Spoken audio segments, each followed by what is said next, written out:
नमस्कार साथियों। आज हम बात करेंगे मौन साधना की उस दिव्य शक्ति की जो मनुष्य को आत्मा से जोड़ती है और आत्मज्ञान तक ले जाती है। रामकृष्ण परमहंस जी ने कहा था, सत्य का अनुभव शब्दों से नहीं, मौन से होता है। इस वीडियो में हम समझेंगे मौन का वास्तविक अर्थ क्या है, मौन साधना कैसे करें, रामकृष्ण परमहंस जी के अनुभव और अंततः मौन के माध्यम से आत्मज्ञान कैसे प्राप्त किया जा सकता है। मित्रों, हम सब मौन शब्द सुनते ही यह समझते हैं कि इसका मतलब है चुप रहना, बोलना बंद करना। लेकिन सच्चा मौन इससे कहीं गहरा है। रामकृष्ण परमहंस जी कहा करते थे, सिर्फ वाणी को रोकना मौन नहीं है। जब मन भी स्थिर हो जाए तभी वास्तविक मौन की शुरुआत होती है। जरा सोचिए, अगर कोई व्यक्ति दिन भर बोलता न हो लेकिन मन में लगातार विचारों का शोर चलता रहे, क्या वह मौन है? नहीं, वह तो भीतर से शोरगुल में ही डूबा है। वास्तविक मौन वह है जब मन शांत हो जाए, विचार रुक जाएं और साधक भीतर से साक्षी बन जाए। परमहंस जी अक्सर तालाब का उदाहरण देते थे। कहते हैं, जब तालाब में लहरें हो तो चांद का प्रतिबिंब टूट जाता है, लेकिन जब पानी शांत हो तब चांद की छवि बिल्कुल साफ दिखती है। वैसे ही मन की लहरें शांत हो तभी आत्मा का प्रकाश दिखता है। तो मित्रों, मौन केवल बोलने से नहीं बल्कि सोचने से भी परे जाने का नाम है। अब प्रश्न उठता है, मौन साधना कैसे करें? आइए हम इसे चरणबद्ध समझते हैं। एक शांत जगह चुने जहां व्यवधान कम हो। कमरा, मंदिर का कोना या प्रकृति का कोई शांत स्थल। पद्मासन या सुखासन में बैठे, रीढ़ सीधी रखें, हाथ ज्ञान मुद्रा में जांघों पर टिकाएं। धीरे धीरे लंबी सांस लें। सांस छोड़ते समय महसूस करें कि मन का तनाव बाहर निकल रहा है।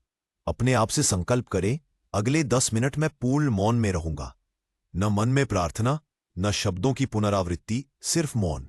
जब विचार आए तो उनसे लड़े नहीं, केवल उन्हें आते जाते देखें, जैसे बादल गुजरते हैं। अब आप अपनी आंखें बंद करें, गहरी सांस लें, धीरे धीरे छोड़ें। महसूस करें कि आपके भीतर की बेचैनी श्वास के साथ बाहर जा रही है। अब अपने पूरे शरीर को ढीला छोड़ दें। पैर, हाथ, पीठ, गर्दन सब बिल्कुल ढीले। अब आप केवल श्वास को देखें। सांस आ रही है, जा रही है। अब कोई शब्द नहीं, कोई विचार नहीं, सिर्फ मौन। यह मौन साधना का आरंभ है। इसी मौन में आत्मा से मिलने का द्वार खुलता है। मित्रों, आत्मज्ञान पाने के लिए शास्त्रों का अध्ययन, उपदेशों का श्रवण, यह सब उपयोगी है, परंतु अंतिम सत्य मौन में ही अनुभव होता है। रामकृष्ण परमहंस जी कहते थे, सत्य को जानने के लिए मनुष्य को भीतर उतरना होगा। शब्द केवल रास्ता दिखाते हैं, मंजिल तक मौन ले जाता है। किताबें हमें दिशा देती है, गुरु हमें प्रेरणा देते हैं, लेकिन आत्मा से मिलने का अनुभव मौन में ही संभव है। सोचिए, अगर हम लगातार शोर में हों, लाउड स्पीकर, ट्रैफिक, बातचीत, तो क्या हम किसी धीमी फुसफुसाहट को सुन सकते हैं? नहीं। वैसे ही जब मन लगातार विचारों के शोर से भरा होता है, तब आत्मा की धीमी सूक्ष्म आवाज हमें नहीं सुनाई देती। जब हम मौन साधना करते हैं तो मन का शोर बंद होता है और आत्मा की आवाज स्पष्ट हो जाती है। परमहंस जी कहा करते थे, जब तक मनुष्य मन और वाणी के शोर से मुक्त नहीं होता, तब तक आत्मा की ज्योति प्रकट नहीं होती। इसीलिए मित्रों, आत्मज्ञान पाने का सबसे सरल मार्ग है मौन साधना। अब आइए देखते हैं, मौन साधना से हमें क्या लाभ होते हैं। मानसिक शांति।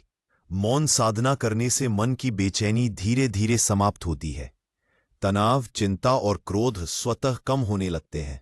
साधक भीतर से हल्का और शांत महसूस करता है। एकाग्रता और निर्णय क्षमता। जब मन शांत होता है तो ध्यान केंद्रित करना आसान हो जाता है। पढ़ाई, काम और जीवन के हर क्षेत्र में स्पष्टता आती है। परमहंस जी कहते थे, मौन से मनुष्य की बुद्धि तेज होती है और हृदय निर्मल। वाणी की शक्ति। जब साधक मौन रखता है तो उसकी वाणी में अधिक प्रभाव आ जाता है। उसके बोले हुए शब्द कम होते हैं लेकिन गहरे और सार्थक होते हैं। यही कारण है कि संतों के शब्द लोगों के हृदय में उतर जाते हैं। आध्यात्मिक उन्नति। मौन साधना से साधक धीरे धीरे आत्मा की अनुभूति करने लगता है। आत्मा से जुड़ाव होने पर परमात्मा का अनुभव संभव होता है। यही आत्मा ज्ञान है। प्रेम और करुणा। मौन साधना करने वाला साधक भीतर से शांत, दयालु और प्रेमपूर्ण बन जाता है। वह दूसरों की पीड़ा को गहराई से महसूस करने लगता है। इस प्रकार मौन साधना न केवल आत्मिक लाभ देती है, बल्कि हमारे दैनिक जीवन को भी बेहतर बना देती है। अब सात्विक चोम रामकृष्ण परमहंस के अनुभव। अब मैं आपको रामकृष्ण परमहंस जी के जीवन से कुछ अनुभव सुनाता हूं। परमहंस जी घंटों तक मौन साधना किया करते थे।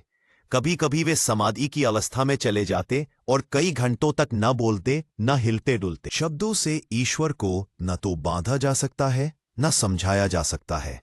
जैसे मिठाई का स्वाद शब्दों में नहीं बताया जा सकता, वैसा ही ईश्वर का अनुभव है। यह था रामकृष्ण परमहंस जी का गहन मौन अनुभव, जो आत्मज्ञान तक ले गया। अब प्रश्न उठता है, हम अपने दैनिक जीवन में मौन साधना को कैसे शामिल करें?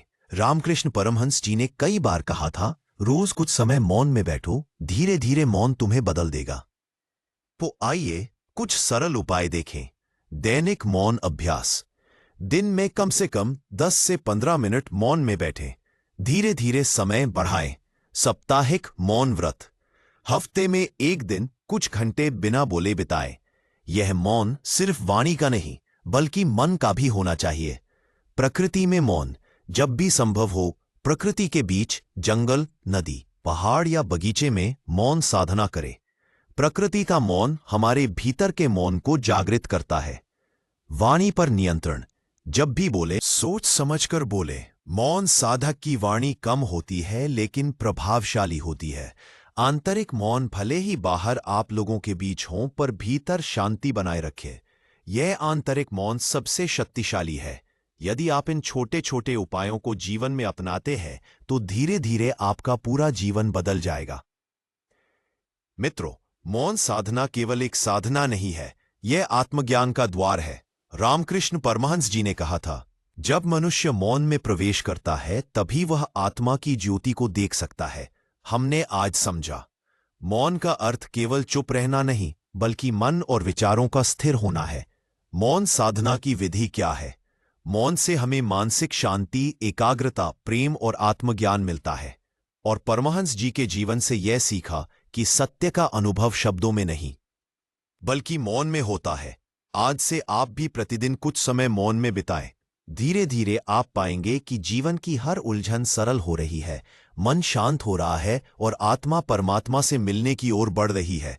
याद रखिए, मौन ही सच्चा भजन है, मौन ही सच्चा ध्यान है और मौन ही आत्मज्ञान का मार्ग है। हम दोस्तों, अगर आपको ये वीडियो अच्छा लगा तो लाइक, शेयर और सब्सक्राइब जरूर करें। आपके हर सब्सक्राइब से हमें प्रेरणा मिलती है और हम आपके लिए और भी सुंदर आध्यात्मिक कंटेंट ला पाते हैं।